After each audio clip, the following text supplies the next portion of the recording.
Kira-kira modal apa sih Bu yang membuat Ibu akhirnya pede nih percaya untuk maju jadi Bupati Banyuwangi? Tapi kok dari dalam diri sendiri ada ambisi nggak sih Bu? Ya pastilah, karena Pak Anas adalah suami saya. Jangan-jangan memang ambisi itu terselubung Bu? Ya itu kan anggapan masyarakat, tak apa-apa, saya terima aja gitu. Saya terima aja gitu. Saya terima aja gitu. Banyak yang bilang bahwa Bu Ipuk maju ini karena bayang-bayang Pak Anas. Bu Ipuk maju ini sama aja nanti Pak Anas 3 periode. Nanti kok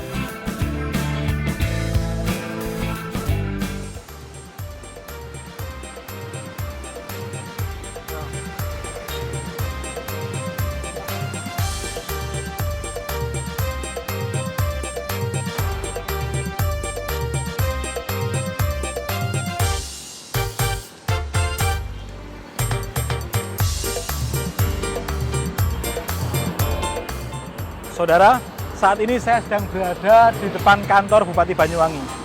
Tahun ini, Banyuwangi akan memilih Bupati baru.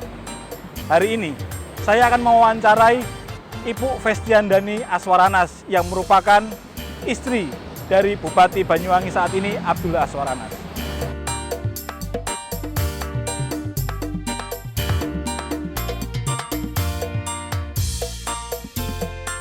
Assalamualaikum warahmatullahi wabarakatuh. Saudara, saat ini saya sedang berada dengan Ibu Festiandani, calon Bupati Banyuwangi nomor urut 2. Selamat pagi Ibu. Pagi, Angger. Sehat Bu ya? Alhamdulillah sehat. Terima kasih waktunya sudah diberi kesempatan untuk ngobrol-ngobrol Sama-sama. dengan kesibukan kampanye. Bu, sampai saat ini sudah berapa titik kampanye yang sudah dikunjungi oleh Ibu? Bu? Kalau dihitung jari, saya nggak catat ya. Alhamdulillah 25 kecamatan sudah kami temui masyarakat, tetapi memang karena penduduk Banyuwangi padat, masih banyak saja yang masih belum kami kunjungi lah. Okay. Nah, ini kan sudah memasuki ke hari kampanye ke-50. Pasti Ibu juga sudah mendengar banyak cerita, banyak keluhan, banyak curhatan dari warga Banyuwangi. Nah, kira-kira apa sih permasalahan atau PR besar Banyuwangi saat ini, Bu?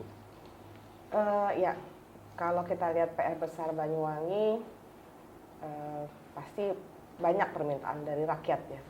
Tetapi kan kita sebagai pemimpin harus punya skala prioritas, dan apalagi sekarang kita masih dalam pandemi COVID, sehingga dari sekian rangkaian permasalahan yang diminta oleh masyarakat, maka kami mengkategorikan dengan beberapa fokus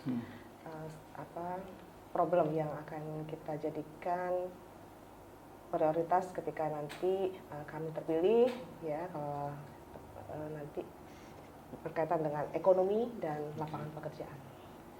Jadi saya rasa bagaimana nanti kami ke depan punya PR berat untuk bisa mempercepat pemulihan kondisi ekonomi Banyuwangi dan membuka lapangan pekerjaan bagi masyarakat Banyuwangi. Karena selama masa pandemi COVID, banyak masyarakat kita yang terdampak dari sisi ekonomi, para pelaku usaha yang omsetnya menurun, lalu banyak pelaku UMKM yang harus tutup karena produksi mereka tidak laku terjual, lalu ini akan berdampak juga pada pengurangan tenaga kerja dan sebagainya dan sebagainya. PR besarnya adalah meningkatkan lagi ekonomi masyarakat, Bu ya. Masyarakat. Nah, sudah ada program-program yang disiapkan oleh Paslon 02 ini, Bu? Alhamdulillah sudah. Maka kami juga nanti akan fokus ada beberapa sektor di mana kami akan meningkatkan ekonomi arus bawah, kalau kami sebut. Ekonomi kerakyatan yang memang langsung berdampak atau langsung manfaatnya dirasakan oleh rakyat.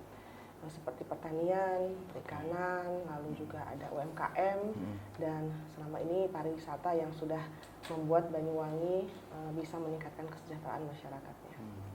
Jadi nanti kalau misalnya nanti Ibu terpilih, sektor pariwisata akan tetap menjadi unggulan? Iya, pariwisata akan menjadi salah satu unggulan di samping 3 sektor tadi. Oke, siap. Nah Bu, selama 10 tahun terakhir ini sektor perdagangan, hotel, restoran itu tumbuh. Jadi perekonomian dari sektor itu tumbuh dari 8,35 di tahun 2010 menjadi 11,30 di tahun 2018. Tapi penyedia akomodasi dan makanan ini juga masih turunannya dari pariwisata juga, itu juga tumbuh dari 8,46 di tahun 2010 jadi 10,78 di tahun 2018. Nah, tapi masalahnya sektor pariwisata ini ternyata kontribusi untuk PDRB itu tidak terlalu besar, Bu. Kami dari data BPS itu kontribusinya untuk PDRB di bawah 15% untuk perdagangan hotel dan restoran. Sedangkan akomodasi dan makanan itu tidak pernah di atas 5%. Berbeda dengan sektor pertanian yang laju pertumbuhan ekonominya memang tidak tinggi, tetapi kontribusinya sampai 30%. Nah, kira-kira Ibu punya punya program tertentu, memang kita ingin mengembalikan Banyuwangi sebagai daerah sentra pertanian atau tetap ke pariwisata, Bu? Ya, sebenarnya gini, sebenarnya antara pariwisata dengan pertanian itu bagi kami sama-sama saling mendukung. Dengan adanya pariwisata, maka sektor-sektor yang ada di rakyat ini tumbuh, ekonomi yang ada di rakyat ini tumbuh. Lalu bagaimana dengan pertanian? Memang pertanian adalah sektor yang sangat besar mendukung PDRB di Banyuwangi, sekitar 29% ya. 29% yang dimana kontribusi pertanian terhadap PDRB Banyuwangi. Maka ke depan kami akan mensinergikan bagaimana pertanian dengan pariwisata ini bisa seiring sejalan. Sebenarnya sih dukungan dari APBD terhadap sektor pariwisata ini juga tidak besar, tidak sebesar dari penanganan pertanian. Hanya bedanya pariwisata itu pemerintah melakukan promosi sehingga gebiar di luarnya itu besar, banyak. Banyuwangi ini sebagai kota pariwisata, Banyuwangi sebagai kota destinasi seperti itu.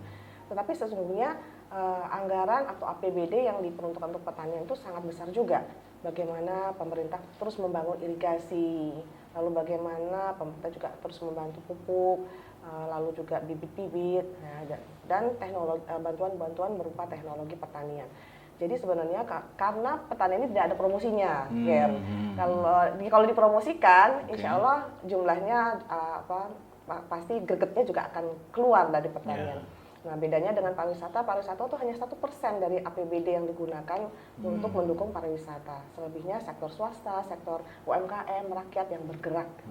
Nah, jadi karena pariwisata itu tadi ada promosinya sehingga gebiarnya lebih terlihat, Banyuwangi lebih kuat di sektor pariwisata. Sebenarnya pemerintah lebih banyak anggarannya untuk pertanian, Ger. Tapi ada program khusus buat para petani. Saya lihat ada beberapa visi misi itu ada seperti asuransi gagal panen. Asuransi gagal panen memang ke depan karena kita selama masa pandemi COVID-19 petani juga terdampak, hasil panennya dijual dengan harga murah gitu ya, karena daya beli masyarakat juga turun. Maka ke depan kita banyak sekali program-program yang berkaitan dengan pertanian dan kita juga ingin itu tadi saya sampaikan mensinergikan pertanian dengan pariwisata.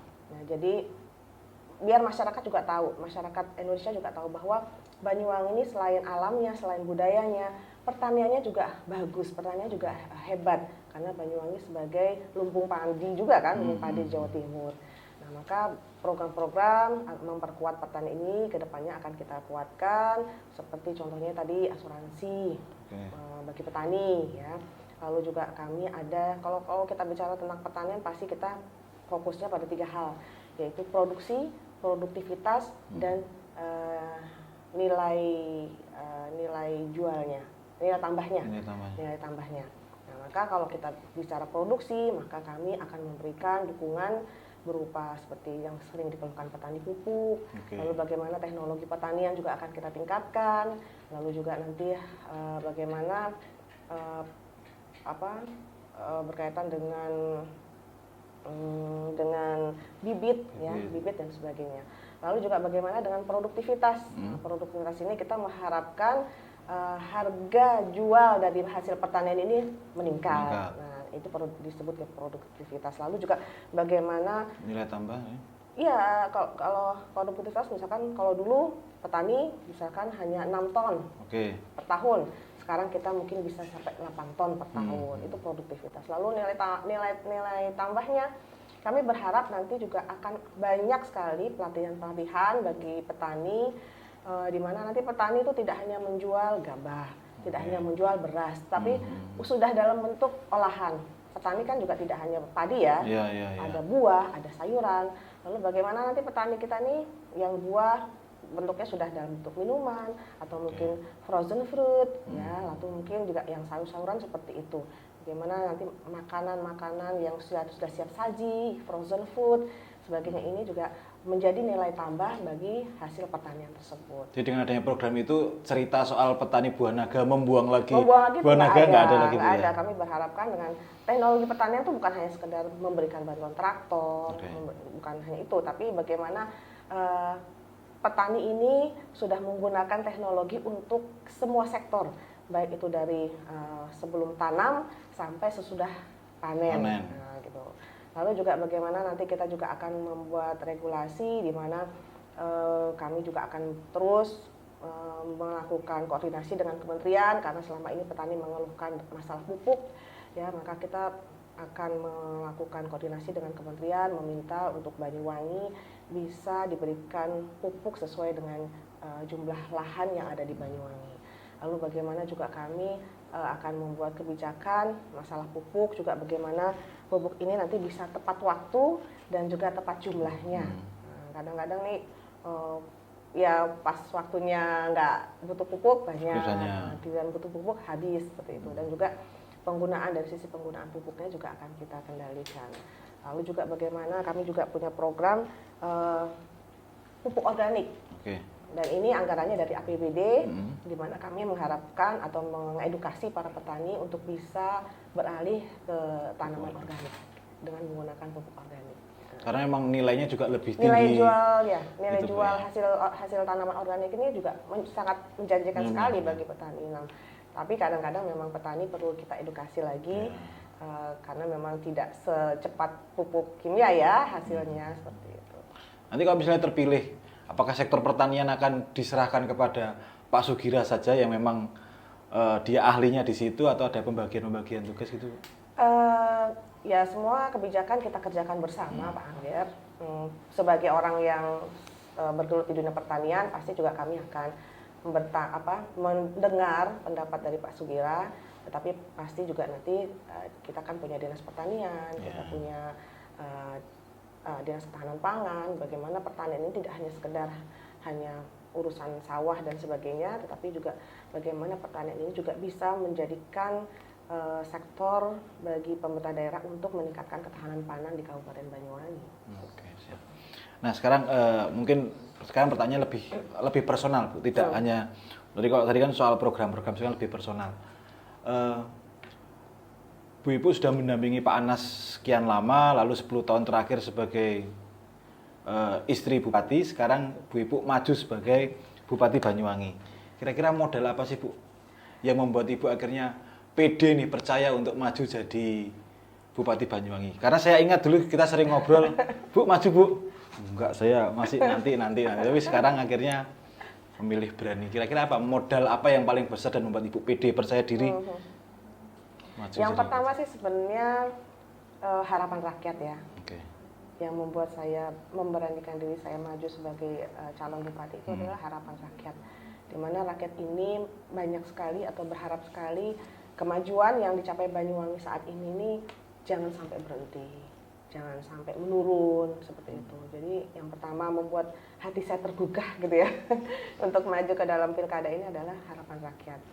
Lalu juga yang selanjutnya ya bagaimana saya mendapatkan banyak masukan dari teman-teman, dari orang-orang yang memang mengharapkan Banyuwangi itu semaju, bahwa kalau kita berbuat baik itu, kalau saya hanya bikin lembaga sosial gitu ya, ya itu berbuat baik untuk diri kita sendiri. Tapi kontribusi kita akan bisa lebih banyak lagi dirasakan masyarakat jika kita menjadi pemimpin. Nah, jadi itulah yang akhirnya menggetarkan hati saya untuk mau maju dalam pilkada di Banyuwangi. Mudah-mudahan dengan saya ikut berkontribusi terhadap Banyuwangi, ya apa yang saya lakukan, apa yang saya infakkan tenaga, pikiran untuk Banyuwangi ini nanti bisa membawa menjadi amal soleh buat saya, karena pasti cukupnya lebih besar. Ya. Orang banyak yang merasakan hasil kerja keras kita. Jadi Ibu bilang modal terbesar adalah dukungan dari warga Ibu. Tapi kok dari dalam diri sendiri ada ambisi nggak sih Bu untuk? Kalau saya punya memimpin? ambisi Pak Angger, saya semenjak Pak Bupati masuk periode kedua, saya sudah mulai ada Udah mulai ada manasi ancang-ancang, mesin ya, ada ancang-ancang untuk maju ke dalam pilkada. Tapi kan saya memutuskan di waktu yang sangat sempit ya, menjelang pendaftaran. Gitu. Dan ini juga pastinya ada dorongan dari partai politik yang secara langsung memberikan rekomendasi kepada kami. Oke. Siap. Nah Bu, tadi Ibu juga sempat bilang bahwa tidak ada ambisi karena memutuskannya waktu di akhir-akhir. Jangan-jangan memang ambisi itu terselubung Bu. Aska dimasukkan ke pondok supaya Ibu bisa konsen ngurus Banyuwangi, ngurus persiapan ini Bu. Enggak sih, benar, enggak Pak Angger. Masalah Aska masuk ke pondok itu memang kan budaya keluarga kami. Budaya keluarga kami, Pak Anas juga begitu, dari kecil sudah dimasukkan ke pondok. Dan kalau saya, Aska, saya ingin dia jadi manusia yang lebih mandiri lagi, manusia yang punya ilmu lebih luas lagi gitu kan. Jadi ya saya masukkan ke pondok. Itu nggak dipakai orang itu. Ya enggak, interview saja. Bisa dimasukkan ke vlog. Siap. Kita mau salam-salam buat Aska. Nah Bu, banyak yang bilang bahwa Bu Ipuk maju ini karena bayang-bayang Pak Anas. Ada yang bilang juga kalau Bu Ipuk maju ini sama aja nanti Pak Anas 3 periode. Nanti kalau Bu Ipuk 2 periode ini Pak Anas bisa 4 periode. Nah, ada yang bilang menilai seperti itu. Nah, sekarang bagaimana Ibu meyakinkan bahwa saya maju atas nama saya sendiri dan Pak Anas tidak akan cawe-cawe? Apakah memang seperti itu atau gimana? Setiap pemimpin itu pasti punya karakter memimpin yang berbeda, ya. Andaikan itu nanti ada Pak Anas di belakang saya, sama seperti 10 tahun Pak Anas menjabat, ada saya di belakang Pak Anas, gitu kan. Jadi yang namanya kami ini kan tinggal satu rumah, jadi kami sering menjadi teman diskusi yang baik. Nah, lalu juga kami menjadi teman ngobrol yang baik gitu. Jadi pasti saling mendukung lah.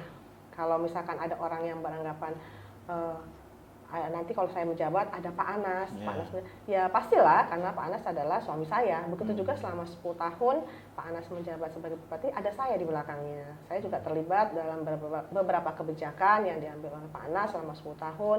Bagaimana juga detail-detailnya saya sebagai ketua PKK gitu kan. Saya sering ketemu masyarakat, keluhan masyarakat, kondisi masyarakat.